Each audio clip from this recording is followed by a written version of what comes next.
السلام علیکم۔ آج میری کہانی کا عنوان ہے گھوڑا کس کا ہے۔ خلیفہ ہارون الرشید کے زمانے کی بات ہے۔ بغداد کا ایک رئیس اپنے قیمتی سفید گھوڑے پر سوار اپنے ایک دوست سے ملنے گیا جو بغداد سے کچھ فاصلے پر ایک بستی میں رہتا تھا۔ ملاقات کے بعد رئیس بغداد واپس ہوا تو شہر کے بڑے دروازے سے کچھ فاصلے پر اسے ایک فقیر دکھائی دیا جو لنگڑا کر چل رہا تھا۔ رئیس کو دیکھ کر فقیر نے بڑے ادب سے جھک کر سلام کیا اور کہنے لگا، اے خدا کے نیک بندے، میرے حال پر ترس کھا، خدا تجھے اس کا اجر دے گا۔ میں چلتے چلتے تھک گیا ہوں، اب میں ایک قدم بھی نہیں چل سکتا، مجھے اپنے ساتھ بٹھا کر شہر لے چل، تیری بڑی مہربانی ہوگی۔ رئیس دل کا نیک تھا، اس نے گھوڑا روکا اور لنگڑے فقیر کو اپنے پیچھے بٹھا لیا۔ جب وہ شہر کے بڑے دروازے کے پاس پہنچا تو رئیس نے فقیر سے کہا، لو میاں، شہر آ گیا، اب اترو۔ یہ سن کر لنگڑا فقیر کہنے لگا، واہ، یہ اچھی کہی، میرا ہی گھوڑا اور مجھے اترنے کے لیے کہہ رہے ہو؟ اتنا احسان نہیں مانتے کہ میں تمہیں اتنی دور سے اپنے گھوڑے پر بٹھا کر لایا ہوں؟ چلو اب جلدی سے اتر جاؤ تاکہ میں اسے گھر لے جا کر اس کے دانے پانی کا بندوبست کروں۔ رئیس لنگڑے فقیر کی یہ بات سن کر پہلے تو حیران ہوا، پھر سمجھا کہ شاید وہ مذاق کر رہا ہے۔ کہنے لگا، کوئی اور وقت ہوتا تو میں تمہارے اس مذاق سے خوب لطف لیتا، لیکن یہ وقت مذاق کا نہیں، مجھے گھر پہنچنے کی جلدی ہے، جلدی اتر کر اپنا راستہ لو۔ فقیر کہنے لگا، تم اس طرح مجھ سے میرا گھوڑا ہتھیانا چاہتے ہو، مگر میں ایسا ہرگز نہیں ہونے دوں گا۔ تم رئیس ہوگے تو اپنے گھر کے ہوگے، یہ گھوڑا میرا ہے اور میں اسے ہرگز تمہارے حوالے نہیں کر سکتا۔ رئیس کو فقیر کی یہ بات سن کر بڑا غصہ آیا۔ اس نے کہا، کیا تمہاری عقل بھی لنگڑی ہے جو تم نے میرے گھوڑے کو اپنا بتا رہے ہو؟ تم نے خواب میں بھی ایسے گھوڑے کی شکل نہیں دیکھی ہوگی۔ ایک تو میں نے تم پر رحم کھا کر اپنے ساتھ گھوڑے پر بٹھایا اور اب تم اس گھوڑے کا مالک بننے کی کوشش کر رہے ہو۔ چلو شرافت سے نیچے اتر جاؤ، نہیں تو میں دھکا دے کر نیچے گرا دوں گا۔ اس پر فقیر نے شور مچا دیا، دوڑو دوڑو لوگو، میری امداد کرو، یہ آدمی زبردستی میرا گھوڑا چھین لینا چاہتا ہے۔ فقیر کا شور سن کر لوگ اکٹھے ہو گئے اور پوچھنے لگے، کیا ماجرا ہے؟ رئیس اور فقیر دونوں گھوڑے کو اپنا اپنا بتا رہے تھے۔ رئیس ایک قسم کھا کر کہتا تھا کہ گھوڑا میرا ہے تو فقیر 10 قسمیں کھا کر گھوڑے پر اپنی ملکیت کا دعویٰ کرتا تھا۔ لوگ حیرانی سے ان دونوں کی باتیں سن رہے تھے۔ شور بڑھا تو کچھ سپاہی بھی وہاں آ گئے۔ جب انہیں معلوم ہوا کہ رئیس اور فقیر میں گھوڑے کی ملکیت پر تکرار ہو رہی ہے تو وہ انہیں پکڑ کر قاضی کی عدالت کی طرف چل دیے۔ سپاہیوں نے قاضی سے کہا کہ حضور، یہ دونوں اس گھوڑے کی ملکیت پر جھگڑا کر رہے ہیں۔ رئیس کہتا ہے کہ گھوڑا میرا ہے اور فقیر کہتا ہے کہ میرا ہے۔ دونوں دعوے دار گھوڑے سمیت حاضر ہیں۔ قاضی نے ایک نظر رئیس، فقیر اور گھوڑے کو دیکھا، پھر رئیس سے کہنے لگا، پہلے تم اپنی کہانی سناؤ۔ رئیس نے کہا، جناب، میں اپنا گھوڑے پر سوار ہو کر اپنے ایک دوست سے ملنے گیا تھا جو بغداد سے کچھ فاصلے پر رہتا تھا۔ ملاقات کے بعد واپس آ رہا تھا تو مجھے راستے میں یہ لنگڑا فقیر ملا۔ اس نے مجھے خدا کا واسطہ دے کر روکا اور کہا کہ میں چلتے چلتے تھک گیا ہوں، مجھے اپنے ساتھ بٹھا کر شہر لے چلو۔ جناب، میں اس کے حال پر ترس کھا کر اسے اپنے پیچھے بٹھا لیا اور شہر تک لے آیا۔ شہر کے بڑے دروازے پر پہنچ کر میں نے اسے اترنے کے لیے کہا تو یہ شور مچانے لگا کہ گھوڑا تو میرا ہے۔ میں نے اسے شرافت سے اور نرمی سے سمجھانے کی بہت کوشش کی، مگر یہ اپنی بات پہ اڑا رہا اور شور مچا کر لوگوں کو اکٹھا کر لیا۔ یہ آدمی میرا گھوڑا چھیننا چاہتا ہے۔ تب آپ کے سپاہی آئے اور ہمیں یہاں لے آئے۔ آپ میری حیثیت کو دیکھیں اور اس فقیر کی حیثیت کو دیکھیں، آپ کو خود معلوم ہو جائے گا یہ گھوڑا میرا ہے۔ ثبوت کے طور پر میں اپنے دوستوں اور کتنے ہی دوسرے لوگوں کو پیش کر سکتا ہوں جو اس بات کی گواہی دیں گے کہ یہ واقعی میرا گھوڑا ہے۔ اب لنگڑا فقیر آگے بڑھا اور کہنے لگا، جناب، آپ اس امیر آدمی کی باتوں میں آ کر مجھ غریب کے ساتھ ناانصافی نہ کریں۔ یہ اپنے دوستوں اور واقف کاروں کی گواہی کی بات کرتا ہے۔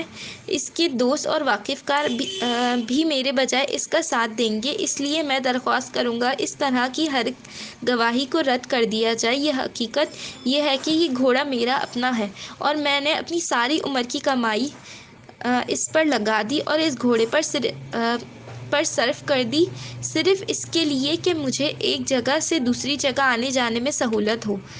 میں آپ کو ساری بات بتاتا ہوں، ذرا آپ غور سے سنیے۔ میں گھوڑے پر سوار شہر کی طرف آ رہا تھا تو ایک شخص کو پیدل چلتے دیکھا، قریب پہنچا تو اس نے اپنا ہاتھ کا اشارہ کر کے مجھے روکا اور کہنے لگا، مجھے شہر پہنچنے کی بڑی جلدی ہے، کیا تم ذرا دیر کے لیے مجھے اپنا گھوڑا نہیں دے سکتے؟ میں تھوڑی دیر میں فارغ ہو کر آ جاؤں گا اور تمہارا گھوڑا تمہیں واپس کر دوں گا۔ جناب، میں ایک اجنبی شخص پر اتنا اعتبار نہیں کر سکتا تھا کہ اپنا گھوڑا اس کے حوالے کر دیتا، سو میں نے اس سے کہا کہ بھائی، میں خود شہر کی طرف جا رہا ہوں، آؤ تم بھی میرے ساتھ بیٹھ جاؤ۔ سو جناب، میں نے اسے اپنے ساتھ گھوڑے پر بٹھا لیا اور اس کے لباس کا خیال کرتے ہوئے اسے گھوڑے پر آگے بٹھا دیا اور خود پیچھے بیٹھ گیا، مگر مجھے یہ معلوم تھا کہ میں جس شخص کے ساتھ اتنی نیکی کر رہا ہوں اس کا دل میرے گھوڑے کو دیکھ کر بے ایمان ہو چکا ہے۔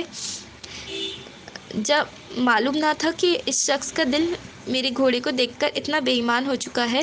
جب ہم شہر کے دروازے پر پہنچے تو بجائے اس کے کہ یہ گھوڑے سے اتر کر اپنے راستہ لیتا، اس نے مجھے گھوڑے سے اترنے کا حکم دیا اور کہنے لگا، یہ گھوڑا تو میرا ہے جناب، میں اگر شور مچا کر لوگوں کو اکٹھا نہ کرتا تو کچھ عجب نہ تھا کہ یہ شخص مجھے گھوڑے سے گرا دیتا اور گھوڑا لے کر بھاگ جاتا۔ اب آپ کے سپاہی ہمیں یہاں لے آئے۔ انصاف کے نام پر آپ سے درخواست ہے کہ آپ مجھے اس شخص کے ظلم سے بچائیں اور میرا گھوڑا مجھے دلوائیں۔ دونوں کے بیان سن کر قاضی سوچ میں پڑ گیا۔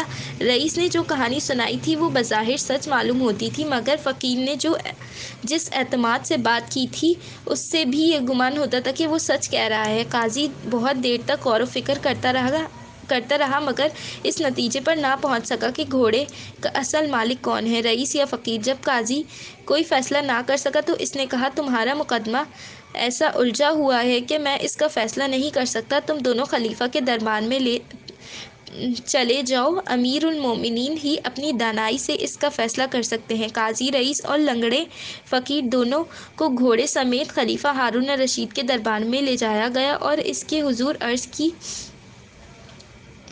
یا امیر المومنین، میں آپ کے سامنے ایک مقدمہ لایا ہوں کہ میں اس کا فیصلہ نہیں کر سکا کیونکہ یہ ایک مشکل اور الجھا ہوا مسئلہ ہے، مگر مجھے یقین ہوا کہ حضور آپ اپنے علم اور عقل کی بنا پر اس کا صحیح فیصلہ کر سکیں گے۔ خلیفہ نے کہا، جھگڑا کیا ہے؟ قاضی نے جواب دیا، یا امیر المومنین، یہ لوگ اس گھوڑے کے متعلق جھگڑا کر رہے ہیں، اس میں سے ہر ایک گھوڑے کو اپنی ملکیت بتاتا ہے۔ خلیفہ ہارون الرشید نے ان دونوں کے بارے میں باری باری اپنی اپنی کہانی سنانے کو کہا۔ رئیس اور فقیر نے وہی باتیں دہرا دیں جو اس سے پہلے قاضی کے روبرو بیان کر چکے تھے۔ جب اس کی بات ختم ہوئی تو خلیفہ ہارون الرشید نے قاضی سے کہا، یہ مسئلہ ابھی حل ہو جاتا ہے، ان دونوں آدمیوں سے کہیے کہ باری باری اپنے ہاتھ گھوڑے کی پیٹھ پر رکھیں۔ قاضی نے رئیس اور فقیر دونوں کو باری باری اپنے ہاتھ گھوڑے کی پیٹھ پر رکھنے کی ہدایت کی۔ فقیر آگے بڑھ کر اس کے گھوڑے کی پیٹھ پر ہاتھ رکھا، اس کے ہاتھ رکھتے ہی گھوڑے نے جھرجھری سی لی۔ فقیر پیچھے ہٹا تو رئیس نے آگے بڑھ کر گھوڑے کی پیٹھ پر ہاتھ رکھا، اس کے ہاتھ رکھتے ہی گھوڑے نے نتنے پھلائے اور ہنہنانے لگا۔ خلیفہ ہارون الرشید گھوڑے کی طرف غور سے دیکھ رہا تھا۔ اس نے کہا، یہ لنگڑا فقیر جھوٹا ہے، گھوڑا اس آدمی کا ہے، یہ اپنے گھوڑے کو لے جا سکتا ہے۔ پھر خلیفہ نے فقیر سے کہا، تم جیسے لوگ ہی فقیر کے نام کو رسوا کرتے ہو، تم نے ایک ایسے شخص کو لوٹنے کی کوشش کی جس نے تمہارے ساتھ نیکی کی تھی، تم سخت سزا کے مستحق ہو، مگر قدرت کی طرف سے تمہیں جو درد بھیک مانگنے کی سزا میں ملی ہے وہی بہت ہے، جاؤ اس دفعہ ہم تمہیں معاف کرتے ہیں، آئندہ ایسی کوئی حرکت نہ کرنا، پھر تمہاری خیر نہیں ہوگی۔ رئیس اور فقیر دربار سے رخصت ہو گئے تو قاضی نے خلیفہ سے پوچھا، حضور آپ نے کیسے جان لیا کہ یہ گھوڑا رئیس کا ہے؟ خلیفہ نے مسکراتے ہوئے کہا کہ گھوڑا اپنے مالک کے ہاتھ پہچانتا تھا۔ فقیر نے گھوڑے کی پیٹھ پر ہاتھ رکھا تو گھوڑے نے یوں جھرجھری لی جیسے کوئی اجنبی اس کی پیٹھ پر ہاتھ رکھا ہو۔ اس سے ہمیں معلوم ہو گیا کہ یہ گھوڑا اس فقیر کا نہیں ہے، مگر جب رئیس نے گھوڑے کی پیٹھ پر ہاتھ رکھا تو اس نے اپنے مالک کا ہاتھ پہچان کر نتنے پھلائے اور خوشی سے ہنہنانے لگا۔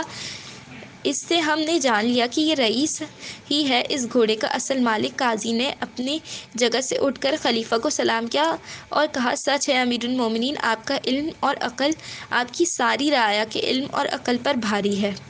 اب درویش کی یہ کہانی ختم ہوئی تو ایک اور درویش نے کہا، بھائی، خلیفہ ہارون الرشید نے واقعی علم سے فیصلہ کیا، مگر کبھی بڑے سے بڑے آدمی کی عقل بھی فیصلہ کرنے سے عاجز رہ جاتی ہے۔ آپ نے اس مقدمے کے بارے میں نہیں سنا جس کا فیصلہ خود ہارون الرشید بھی نہیں کر سکا تھا؟ یہ سن کر سب درویش بولے، نہیں بھائی، ذرا سنائیے تو صحیح وہ کہانی کیوں کر ہے۔ اس پر اس درویش نے اپنی کہانی شروع کی، جو آپ میری اگلی ویڈیو میں سن سکتے ہیں۔